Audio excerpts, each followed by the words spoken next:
Everyone, நலமாய் வளமாய் ஆரோக்கியமாய் வாழ வாங்க செய்யலாம் உடற்பயிற்சி. இன்றைக்கி நம்ம பார்க்க போகிறது ஸ்டாட்டிக் ஸ்ட்ரெச்சிங். ஃபர்ஸ்ட் எக்ஸசைஸ் என்னென்னா, உங்களோட தம் ஃபிங்கரை சின்க்கு அடியில் வச்சு மேலே லைட்டாக ப்ரெஸ் பண்ணணும். அப்படியே ப்ரெஸ் பண்ணுறப்ப ஒரு சின்ன பெயின் வரும். அப்படியே ஒரு 20 செகண்ட்ஸ் ஹோல்ட் பண்ணுங்கள். செகண்ட் எக்ஸசைஸ் என்னென்னா, 2 ஃபிங்கர்ஸையும் ஜாயின் பண்ணி உங்களோட ஹெட்டோட பேக் சைடு வச்சு லைட்டாக ப்ரெஸ் பண்ணுங்கள். அப்படி ப்ரெஸ் பண்ணும்போது உங்களோட சின் வந்து உங்களோட செஸ்ட்டில் லைட்டாக டச் ஆகணும்.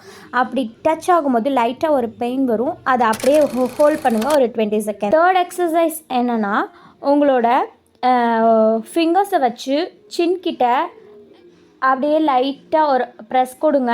அப்படி கொடுக்கும்போது உங்களோட சின் போய் உங்களோட ஷோல்டரில் டச் ஆகணும். அது அப்படியே அப்போதைக்கு உங்களோட நெக்கில் ஒரு பெயின் வரும். அந்தப்போ ஒரு 20 செகண்ட்ஸ் அப்படியே ஹோல்ட் பண்ணி வைங்க. அப்படியே ஆப்போசிட் சைட் செய்யுங்க. இப்போ உங்களோட ஃபிங்கர்ஸை வச்சு ஹெட்டோட சைடில் அப்படியே லைட்டாக ஒரு ப்ரெஸ் கொடுங்க. இப்போ ஆப்போசிட் சைட் செய்யுங்க. இப்போ நெக்ஸ்ட் எக்ஸசைஸ் என்னென்னா, ஃபிங்கர் ஸ்ட்ரெச். உங்களோட கையை நேராக நீட்டிக்கோங்க.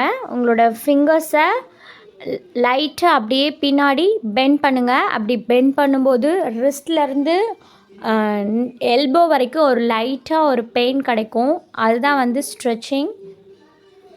இப்போ அப்படியே கீழே பண்ணுங்கள்.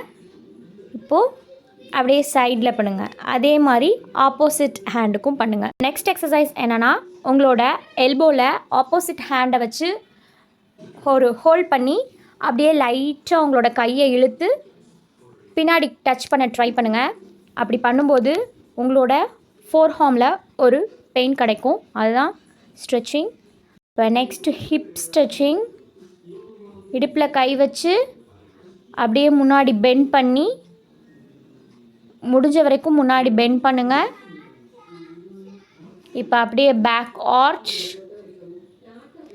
இப்போ அப்படியே சைட் டச். ஆப்போசிட் சைட் பண்ணுங்கள். நெக்ஸ்ட் எக்ஸசைஸ் என்னென்னா, உங்களோட காலை அப்படியே மடக்கி உங்கள் ஹீல் வந்து உங்களோட பட்டில் டச் ஆகணும். அப்படியே ஹோல்ட் பண்ணும்போது உங்களோட தைஸில் ஒரு சின்ன பெயின் வரும். அப்போ உங்களோட தை மசில்ஸ் நல்லா ஸ்ட்ரெச் ஆகும். அப்படியே ஆப்போசிட் சைட் லெக் பண்ணுங்கள்.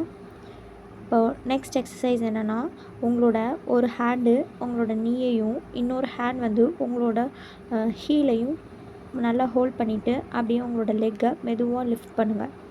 அப்படி லிஃப்ட் பண்ணும்போது உங்களோட தை மசில்ஸ் அண்ட் காஃப் மசில்ஸ் வந்து நல்லா ஸ்ட்ரெச் ஆகும்.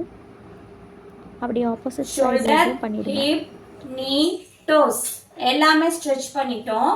இதுதான் ஸ்டாட்டிக் ஸ்ட்ரெச்சிங்.